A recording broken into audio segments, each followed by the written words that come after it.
The Tughlaq dynasty, also referred to as Tughluq dynasty, was a Muslim dynasty of Turkic origin which ruled over the Delhi Sultanate in medieval India. Its reign started in 1320 in Delhi when Ghazi Malik assumed the throne under the title of Ghiyath al-Din Tughluq.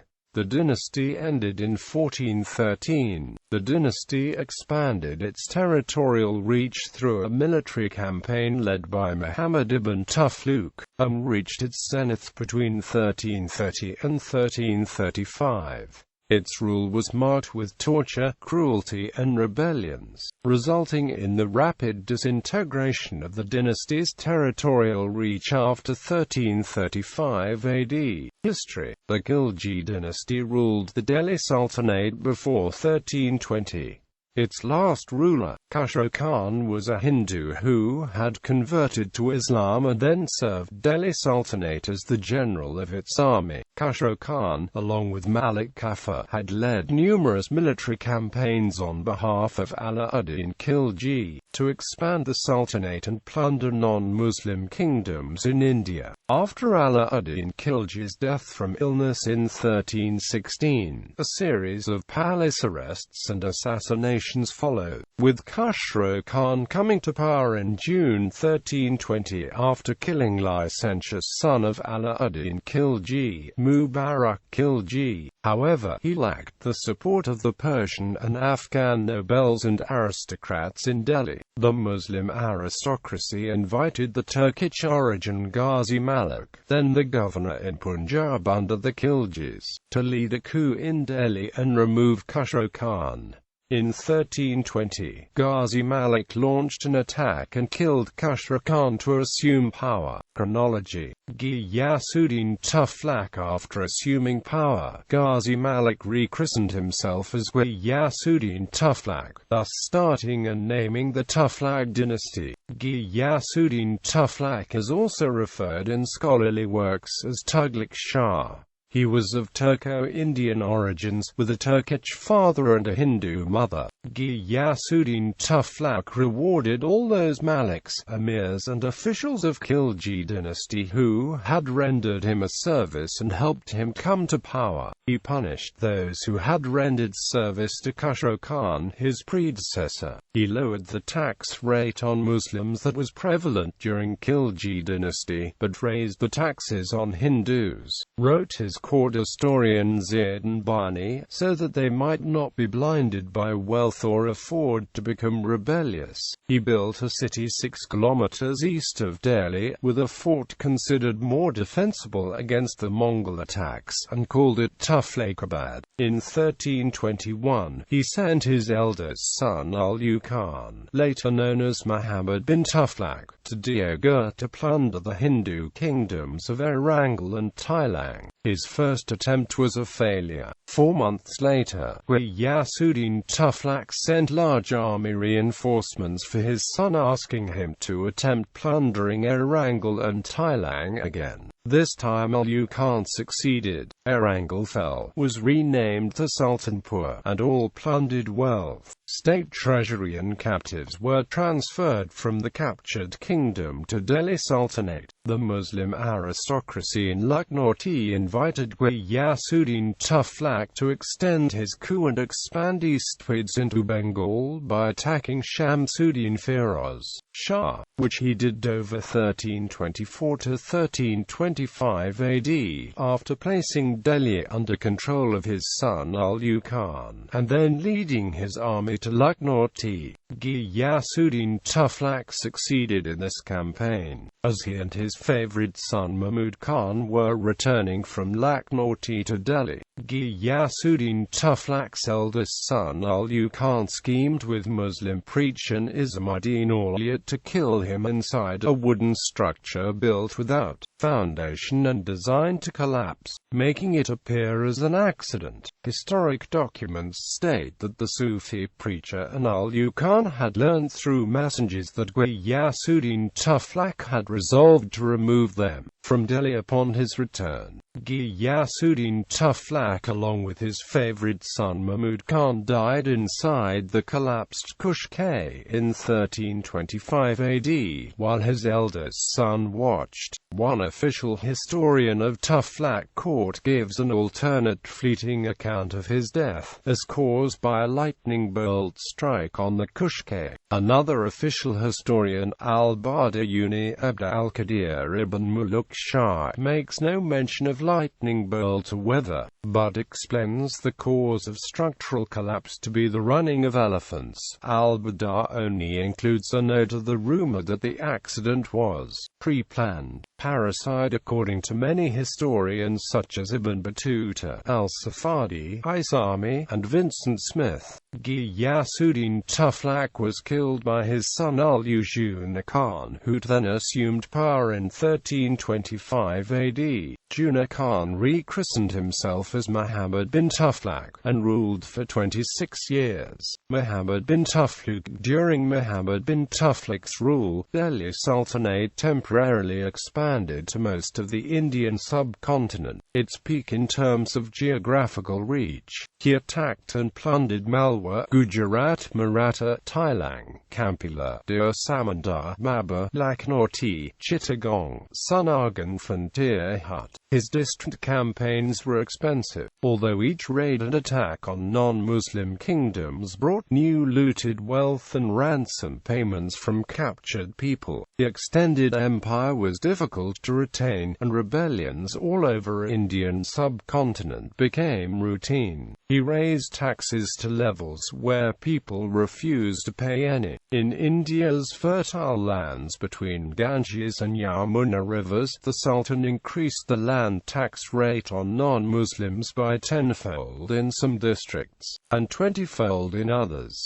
Along with land taxes, Dhamis were required to pay crop taxes by giving up half or more of the harvested crop. These sharply higher crop and land tax led entire villages of Hindu farmers to quit farming and escape into jungles. They refused to grow anything, or work at all. Many became robber clans. Famines followed. The Sultan responded with bitterness by expanding arrests, torture and mass punishments, killing people as if he was cutting down weeds. Historical documents note that Muhammad bin Tughlaq was cruel and severe not only with non-Muslims but also with certain sects of Musalmans. He routinely executed Sayyids, Sufis, Qalandars, and other Muslim officials. His court historian Zaidan Bani noted, "Not a day a week passed without spilling of much Musalman blood." Muhammad bin Tughlaq founded a new city, called Jahanpana, which connected Old Delhi with Siri. Later, he ordered that the capital of his sultanate be moved from Delhi to Deoghar in Maharashtra. He ordered a forced mass migration of Delhi's population.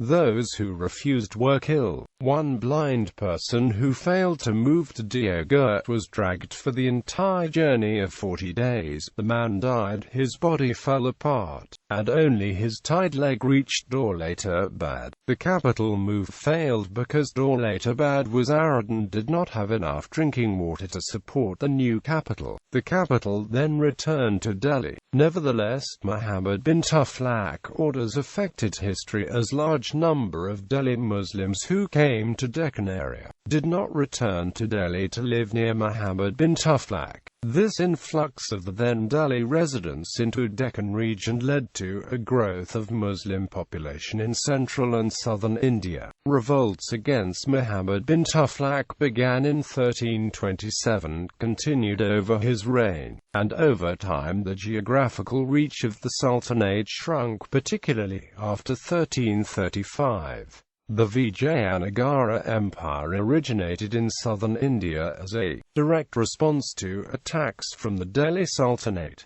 The Vijayanagara Empire liberated southern India from the Delhi Sultanate. In 1336, Kupaya Naik of the Masunuri Naik defeated the Tughlaq army and reconquered Warangal from the Delhi Sultanate. In 1338, his own nephew rebelled in Malwa, whom he attacked, caught and flayed alive. By 1339, the eastern regions under local Muslim governors and southern parts led by Hindu kings had revolted and declared independence from Delhi Sultanate. Muhammad bin Tughlaq did not have the resources or support to respond to the shrinking kingdom. By 1347, Bahmanid Sultanate had become an independent and competing Muslim kingdom in Deccan region of South Asia. Muhammad bin Tughlaq was an intellectual, with extensive knowledge of Quran, fiqh, poetry and other fields. He was deeply suspicious of his kinsmen and wazirs, extremely severe with his opponents, and took decisions that caused economic upheaval. For example, after his expensive campaigns to expand Islamic empire, the state treasury was empty of precious metal coins,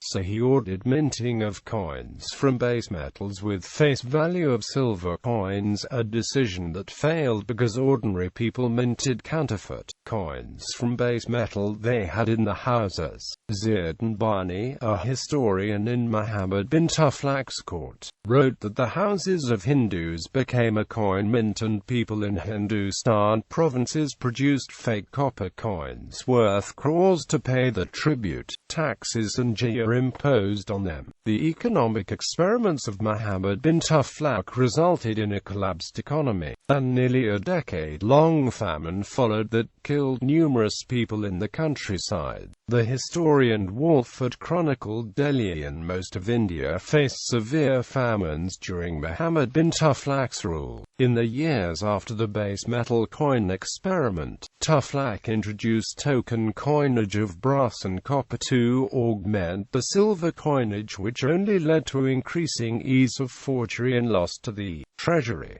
Also, the people were not willing to trade the gold and silver for the new brass and copper coins. Consequently, the Sultan had to withdraw the lot, buying back both the real and the counterfeit at great expense until mountains of coins had accumulated within the walls of Tughluq.The. Muhammad bin Tughlaq planned an attack on Khorasan and Iraq as well as China to bring these regions under Sunni Islam. For Khorasan attack, a cavalry of over 300,000 horses were gathered near Delhi for a year at state treasury's expense, while spies claiming to be from Khorasan collected rewards for information on how to attack and subdue these lands. However, before he could begin the attack on Persian lands in the second year of preparations, the plunder he had collected from Indian subcontinent had emptied. Provinces were too poor to support the large army, and the soldiers refused to remain in his service without pay. For the attack on China, Muhammad bin Tughlaq sent 100,000 soldiers, a part of his army, over the Himalayas. However, Hindus closed the passes through the Himalayas and blocked the passage for retreat. The high mountain weather and lack of retreat destroyed that army in the Himalayas. The few soldiers who returned with bad news were executed under orders of the Sultan. During his reign, state revenues collapsed from his policies. To cover state expenses, Muhammad bin Tughlaq sharply raised taxes on his ever-shrinking empire. Except in times of war, he did not pay his staff from his treasury. Ibn Battuta noted in his memoir that Muhammad bin Tughlaq paid his army, judges, court advisors, wazirs, governors, district officials and others in his service by awarding them the right to force collect taxes on Hindu villages, keep a portion and transfer rest to his treasury. Those who failed to pay taxes were hunted and executed. Muhammad bin Tughlaq died in March 1351 while trying to chasten punish people for rebellion and the refusal to pay taxes in Sindh and Gujarat. Historians have attempted to determine the motivations behind Muhammad bin Tughlaq's behavior and his actions. Some state Tughlaq tried to enforce orthodox Islamic observance and practice, promote jihad in South Asia as al-Mujahid fi sabilillah under the influence of Ibn Taymiyyah of Syria.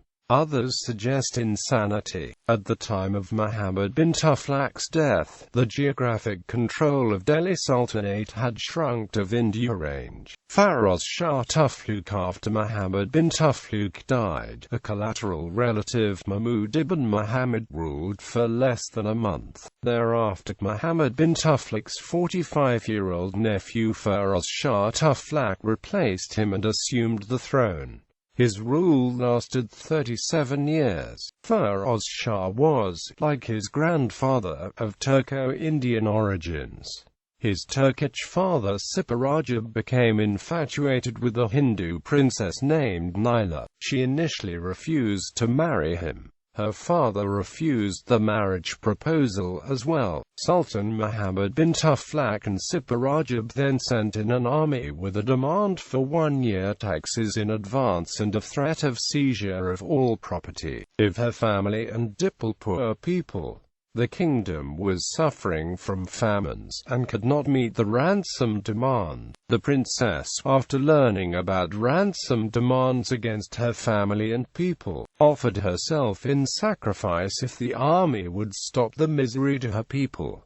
Siparajab and the Sultan accepted the proposal. Siparajab and Naila were married and Firoz Shah was the first son. The court historian Zaidan Bani, who served both Muhammad Tughlaq and first 6 years of Firoz Shah Tughlaq, noted that all those who were in service of Muhammad were dismissed and executed by Firoz Shah. In his second book, Bani states that Firoz Shah was the mildest sovereign since the rule of Islam came to Delhi. Muslim soldiers enjoyed the taxes they collected from Hindu villages they had rights over, without having to constantly go to war as in previous regimes. Other court historians such as Hafez record a number of conspiracies and assassination attempts on Firoz Shah Tughlaq, such as by his first cousin and the daughter of Muhammad bin Tughlaq. Firoz Shah Tughlaq tried to regain the old kingdom boundary by waging a war with Bengal for 11 months in 1359. However, Bengal did not fall, and remained outside of Delhi Sultanate.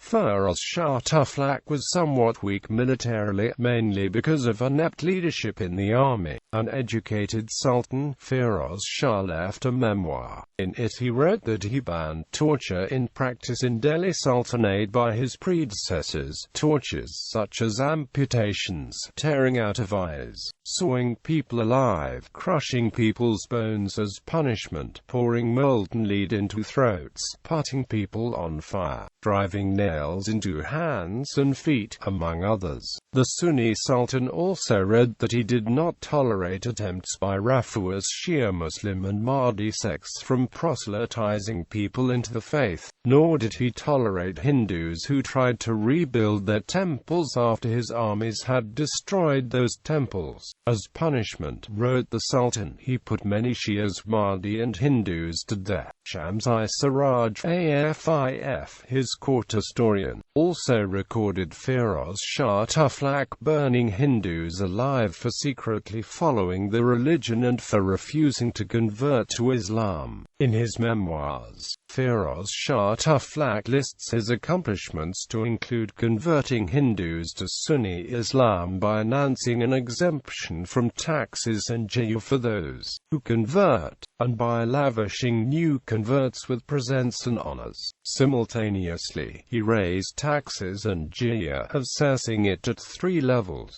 and stopping the practice of his predecessors who had historically exempted all Hindu Brahmins from Jayu tax. He also vastly expanded the number of slaves in his service and those of emirs. Firoz Shah Tughlaq's reign was marked by reduction in extreme forms of torture, eliminating favors to select parts of society, but an increased intolerance and persecution of targeted groups. After the death of his heir in 1376 AD, Firoz Shah started strict implementation of Sharia throughout his dominions. Firoz Shah suffered from bodily infirmities, and his rule was considered by his court historians as more merciful than that of Muhammad bin Tughlaq. When Firoz Shah came to power, India was suffering from a collapsed economy, abandoned villages and towns, and frequent famines. He undertook many infrastructure projects including an irrigation canals connecting Yamuna Ghaggar and Yamuna Sutlej rivers, bridges, madrasas, mosques and other Islamic buildings.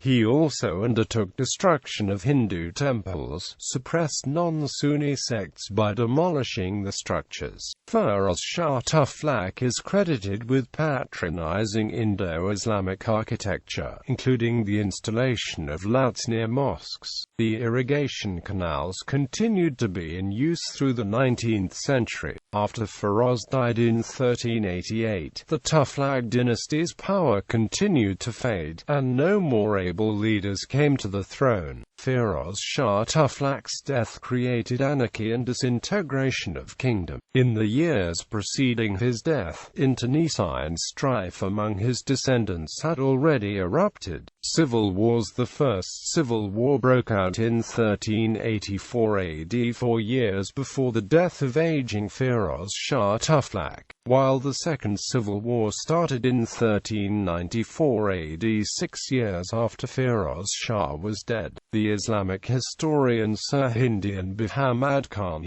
provide the detailed account of this period. These civil wars were primarily between different factions of Sunni Islam aristocracy, each seeking sovereignty and land to tax, dismiss and extract income from resident peasants. Firoz Shah Tughlaq's favorite grandson died in 1376. Thereafter, Firoz Shah sought and followed Sharia more than ever, with the help of his wazirs. He himself fell ill in 1384. By then, Muslim nobility who had installed Firoz Shah Tughlaq to power in 1351 had died out, and the descendants had inherited the wealth and rights to extract taxes from non-Muslim peasants. Khan Jahan II, a wazir in Delhi, was the son of Firoz Shah Tughlaq's favorite wazir Khan Jahan I, and rose in power after his father died in 1368 AD. The young wazir was in open rivalry with Muhammad Shah, the son of Firoz Shah Tughlaq. The wazir's power grew as he appointed more emirs and granted favors. He persuaded the Sultan to name his great-grandson as his heir. Then Khan Jahan II tried to convince Firoz Shah Tughlaq to dismiss his only surviving son. Instead of dismissing his son, the Sultan dismissed the wazir. The crisis that followed led to First Civil War, arrest and execution of the wazir, followed by a rebellion and civil war in and around Delhi. Muhammad Shah II was expelled in 1387 AD. The Sultan Firoz Shah Tughlaq died in 1388 AD. Tughlaq Khan assumed power, but died in conflict. In 1389, Abu Bakr Shah assumed power, but he too died within a year. The civil war continued under Sultan Muhammad Shah, and by 1390 AD, it had led to the seizure and execution of all Muslim nobility who were aligned, or suspected to be aligned to Khan Jahan II. While the civil war was in progress, predominantly Hindu populations of Himalayan foothills of North India had rebelled, stopped paying jizya and kharaj taxes to Sultan's officials. Hindus of southern Doaba region of India joined the rebellion in 1390 AD. Sultan Muhammad Shah attacked Hindus rebelling near Delhi and southern Doaba in 1392, with mass executions of peasants, and razing Etawah to the ground. However, by then, most of India had transitioned to a patchwork of smaller Muslim sultanates and Hindu kingdoms. In 1394, Hindus in Lahore region and northwest South Asia had reasserted self-rule. Muhammad Shah amassed an army to attack them, with his son Humayun Khan as the commander-in-chief. While preparations were in progress in Delhi in January 1394, Sultan Muhammad Shah died. His son Humayun Khan assumed power, but was murdered within 2 months. The brother of Humayun Khan, Nasir al-Din Mahmud Shah, assumed power, but he enjoyed little support from Muslim nobility, the wazirs and emirs.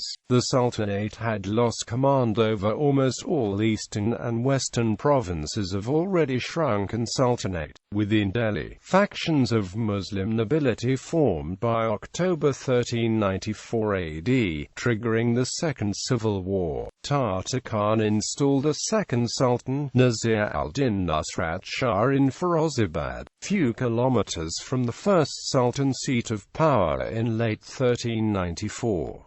The two sultans claimed to be rightful ruler of South Asia, each with a small army, controlled by a coterie of Muslim nobility. Battles occurred every month, duplicity and switching of sides by emirs became commonplace, and the civil war between the two sultan factions continued through 1398, till the invasion by Timur. Timur's invasion, the lowest point for the dynasty, came in 1398, when Turco-Mongol invader Timur defeated 4 armies of the Sultanate. During the invasion, Sultan Mahmud Khan fled before Tamerlane entered Delhi. For 8 days Delhi was plundered, its population massacred, and over 100,000 prisoners were killed as well. Ibn Battuta's memoir on Tughluk dynasty. Ibn Battuta, the Moroccan Muslim traveler, left extensive notes on Tughluk dynasty in his travel memoirs. Ibn Battuta arrived in India through the mountains of Afghanistan in 1334, at the height of Tughluk dynasty's geographic empire. On his way, he learned that Sultan Muhammad Tughlaq liked gifts from his visitors, and gave to his visitors gifts of far greater value in return. Ibn Battuta met Muhammad bin Tughlaq, presenting him with gifts of arrows, camels, 30 horses, slaves and other goods. Muhammad bin Tughlaq responded by giving Ibn Battuta with a welcoming gift of 2,000 silver dinars, a furnished house and the job of a judge with an annual salary of 5,000 silver dinars that Ibn Battuta had the right to keep by collecting taxes from 2.5 Hindu villages near Delhi. In his memoirs about Tughluk dynasty, Ibn Battuta recorded the history of Qutb complex, which included Ka'bat al-Islam Mosque and the Qutb Minor. He noted the 7-year famine from 1335 AD, which killed thousands upon thousands of people near Delhi. While the Sultan was busy attacking rebellions, he was tough both against non-Muslims and Muslims. For example, not a week passed without the spilling of much Muslim blood and the running of streams of gore before the entrance of his palace. This included cutting people in half, skinning them alive, chopping off heads and displaying them on poles as a warning to others, or having prisoners tossed about by elephants with swords attached to the tusks. The Sultan was far too ready to shed blood. He punished small faults and great without respect of persons, whether men of learning, piety or high station. Every day hundreds of people, chained, pinioned, and fettered, are brought to this hall, and those who are for execution are executed, for torture tortured, and those for beating beaten. In Tughluk dynasty, the punishments were extended even to Muslim religious figures who were suspected rebellion. For example, Ibn Battuta mentioned Sultan's Sheikh Shinab al-Din, who was imprisoned and tortured as follows. On the 14th day, the Sultan sent him food, but he refused to eat it. When the Sultan heard this, he ordered that the Sheikh should be fed human excrement, spread out the Sheikh on his back, opened his mouth and made him drink it. On the following day, he was beheaded. Ibn Battuta read that Sultan's officials demanded bribes from him while he was in Delhi, as well as deducted 10% of any sums that Sultan gave to him. Towards the end of his stay in Tughluk dynasty court, Ibn Battuta came under suspicion for his friendship with a Sufi Muslim holy man. Both Ibn Battuta and the Sufi Muslim were arrested. While Ibn Battuta was allowed to leave India, the Sufi Muslim was killed as follows. According to Ibn Battuta, during the period he was under arrest, had the holy man's beard plucked out hair by hair, then banished him from Delhi. Later the Sultan ordered him to return to court, which the holy man refused to do. The man was arrested, tortured in the most horrible way, then beheaded.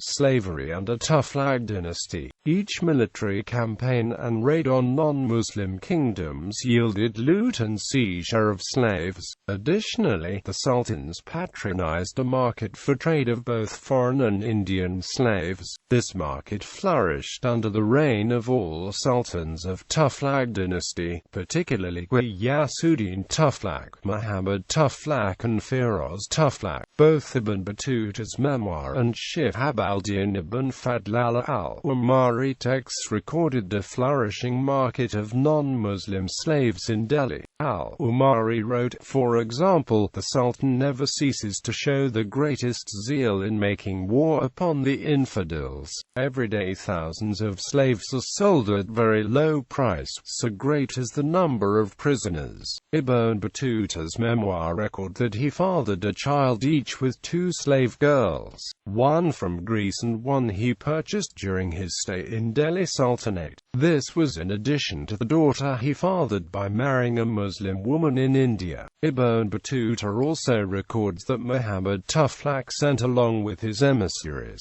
both slave boys and slave girls as gifts to other countries such as China.